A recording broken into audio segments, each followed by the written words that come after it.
வணக்கம். பார்லர் போகாமலேயே வீட்லயே இயற்கையான முறையில முகம் பளபளக்கணுமா? அதுக்கான சூப்பர் ஐடியாஸ இன்னைக்கு நாம பார்க்கலாம். சினிமா ஹீரோயின்ஸ் மாதிரி க்ளோயிங் ஸ்கின் வேணுமா? நம்ம கிச்சன்ல இருக்கிற பொருட்களை வச்சு அதை எப்படி கொண்டு வரதுன்னு தெரியுமா? ஓகே, விஷயத்துக்கு வருவோம். உடம்ப மட்டும் இல்லாம மனசையும் ரிலாக்ஸ் பண்ற அந்த அமைதியான ஸ்பா ஃபீல் தான் இதுல ரொம்ப முக்கியம். முதல் ஸ்டெப், பிம்பிள் செவரிட்டி டெட் செல்ஸை நீக்கிற சூப்பரான கிளென்சிங் முறை. இத பத்தி இப்ப பாப்போம். சருமத்தை டீப்பா க்ளீன் பண்ண இந்த 2 பவர்ஃபுல்லான இயற்கை வழிகளை கொஞ்சம் கம்பேர் பண்ணி பார்க்கலாம். ஃப்ரெஷ் கற்றாழையோட கொஞ்சமா மஞ்சள்.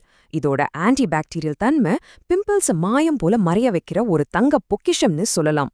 அரிசி மாவோட ரோஸ் வாட்டர் சேர்த்து மெதுவா மசாஜ் பண்ணுங்க. டெட் செல்ஸ் நீங்கி இன்ஸ்டன்ட் பிரகாசம் கேரண்டி. இப்போ காலையில எழுந்ததும் முகத்துக்கு ஒரு சம ஃப்ரெஷ்னஸ் தர்ற அடுத்த கட்டத்துக்கு நாம போகலாம். ஒரு பக்கம் இளநீரோட மேஜிக், இன்னொரு பக்கம் சிம்பிளான ஐஸ் கட்டியோட மேஜிக். இது ரெண்டுக்கும் என்ன வித்தியாசம்னு பார்க்கலாமா? ஒரு காட்டன் பேட்ல இளநீரை தொட்டு முகத்துல ஒத்தி எடுங்க.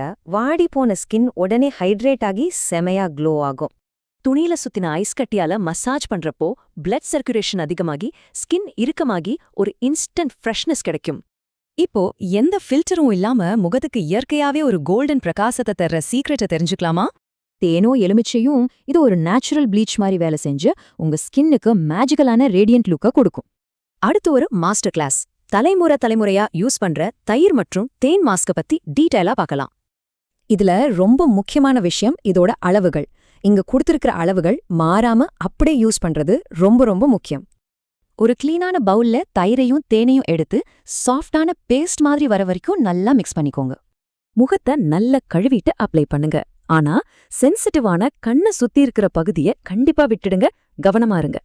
ஒரு 15 to 20 நிமிஷம் அப்படியே ரிலாக்ஸ் பண்ணுங்க. அப்புறம் லேசான வெதுவெதுப்பான தண்ணியில மெதுவா வாஷ் பண்ணிடுங்க. இந்த தயிர் தேன் காம்போ ஸ்கின் வறட்சிய போக்கி பிம்பிள் எரிச்சலை குறைச்சு இயற்கையாவே செம்ம பளபளப்ப கொடுக்கும். நம்புங்க. அதிகமா யூஸ் பண்ணிடாதீங்க. சேஃபான பெஸ்ட் ரிசல்ட்டுக்கு வாரத்துக்கு 2 இல்ல 3 தடவை மட்டும் இதை பயன்படுத்துங்க. இயற்கை பொருட்கள் தானேன்னு அசால்ட்டா இருக்கக்கூடாது. முக்கியமான சில சேஃப்டி டிப்ஸை நாம இப்போ கட்டாயம் தெரிஞ்சுக்கணும். புதுசா எதை ட்ரை பண்ணாலும் குறிப்பா சென்சிட்டிவ் ஸ்கின் இருக்கிறவங்க பேட்ச் டெஸ்ட் பண்றது ரொம்ப ரொம்ப முக்கியம்.